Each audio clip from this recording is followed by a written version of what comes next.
Hey, so I'm back at home in Ireland just for a couple of days, a rushed visit home for my parents' 50th wedding anniversary, which is obviously lovely to get back and to see them and have that time.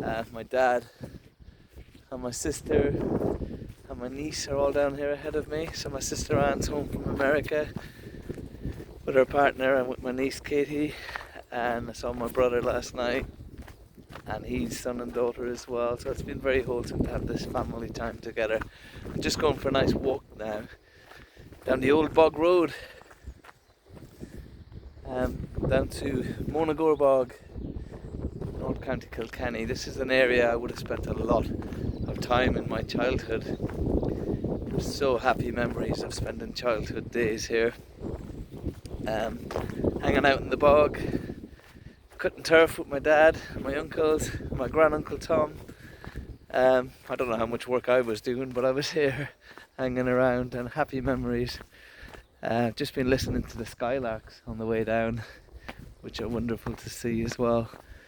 So all of this area where we are now, this is kind of raised bogland, which is synonymous with this part of Ireland.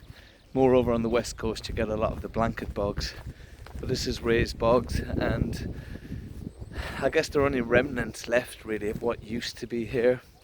And all of that small scale crofting and harvesting, I guess nowadays with climate change and all the pressures that are on the environment, it's not the best, but to be honest, like, that was the traditional way, that's what's gone on for generations. That's not the issue. The issue has been the industrialisation of the peat bogs in Ireland. So up in the Midlands, the Bog of Allen, all of these areas have been decimated really over the years. Nowadays there's a lot of regenerative work happening. There are a lot of proactive conservation initiatives being put back in place to re-wet the bogs, bring them back to life, because these are vital habitats. They're carbon storage, of course, with all that carbon accumulating in the peat, but also wildlife hotspots. And I've got really happy memories of all the wildlife I used to see up here as a little boy. You can probably hear the bird song around me now. As we get deeper into the spring and the summer months, that will intensify, and it's a really blissful place to come.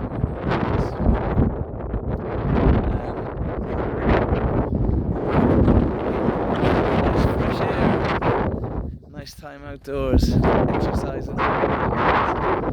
What a wonderful childhood I had around this area. So a lot of my childhood days were spent here at the bog itself, but also down in the woodlands not far from here, Glenmullen Woods, and then around the farmer's field around the area as well. Myself, my brother, my sister, my cousins, we were always out exploring. It was those happy childhood days where you spent all day outdoors and you came back when you were hungry for your dinner, and you know, we were in a loving, secure environment. We felt safe and secure. We were given freedom to just be outside and spend our days, and we were creative and imaginative with our time down in the woods and up here at the bog and exploring through the fields.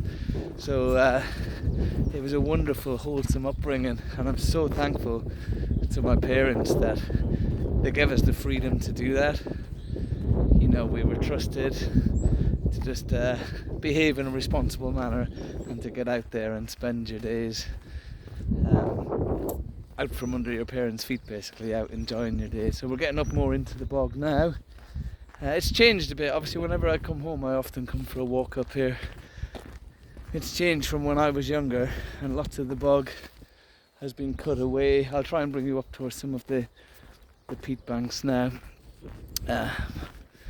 My dad and sis and niece are pushing up ahead of me up that way, but I'm going to take a slight detour in here and bring you up to some of the peat banks. Oh, it's very boggy. I really should have a pair of wellies on me or boots, but they're back in the UK. I didn't pack them in my suitcase coming over, but it's fine. We'll come up here. And I remember I used to just go exploring. I'd skive off my turf cutting duties and go exploring for frogs in the bog ponds and spend hours kind of looking for all the little critters in the water, the men, the pond skaters, the frogs. And the last time I was home, actually, I came walking through this area and 6 snipe shot up out of the undergrowth in front of me. So they're birds that would often ground nest, and you wouldn't even see them till the frogs don't follow them. There's some cuttings of turf here on the ground over here. You can see this. So often when the turf is cut, obviously it's laid down for a while like that, and as we get into the drier, warmer months, it would start to be stacked or cocked up off the ground in kind of staggered patterns to let the air flow through them and help them to dry out. And I remember my granduncle Tom, he had an old cart and a donkey, and some of my happiest memories in my childhood days were, you know, when we'd load up the cart with all the turf and sit onto the back of it, and Tom would put his back along the bog lane back home with the cart full of turf. So here are some of the peat banks here. This looks like it's been machine cut here, not hand cut. So the traditional hand cutting of the peat, to me, was so wholesome. I loved it. But we're in the modern world now, everything's done a bit faster, so it's machine cut now, which isn't quite as tidy looking. But these bog ponds here are where I was talking about, where I would see lots of the frogs and the water boatmen and the diving beetles and the pond skaters. So I used to love exploring around those when I was young. But these top layers of heather fill in the bog ponds to get down to the more rich peat underneath to dig through for the next round of turf. So it's been an endless cycle. All of this has been restricted now, of course, because we're getting much stricter measures on that.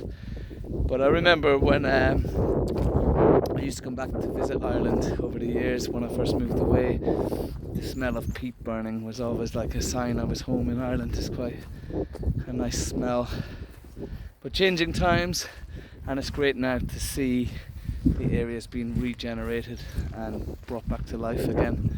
There's so many stories of peat diggings around the country, places like Monagore, and I think I remember seeing a history programme with Dan Snow where they found the remnants of an old Spitfire from World War II that had crash landed in the bogs, and they dug out the old guns that had been on the plane and brought them back to life, the army engineers. So they were firing them on the range 80 years after they'd been last used, which was incredible. So the peat would preserve lots of things. Just never know what you'd find when you're digging in the banks. So I'm going to continue on exploring, catch up with the others. They'll be wondering where I'm at. But it's so lovely to be back here at home in Ireland for a few days. Always makes my heart sing coming home. It always lifts my spirits. It's my spiritual home. It's where I feel safe and secure. And I love travelling. I love globe-trotting, and I like my life over in the UK. But coming home to Ireland makes my heart sing. It's where I long to be. So I'm going to catch up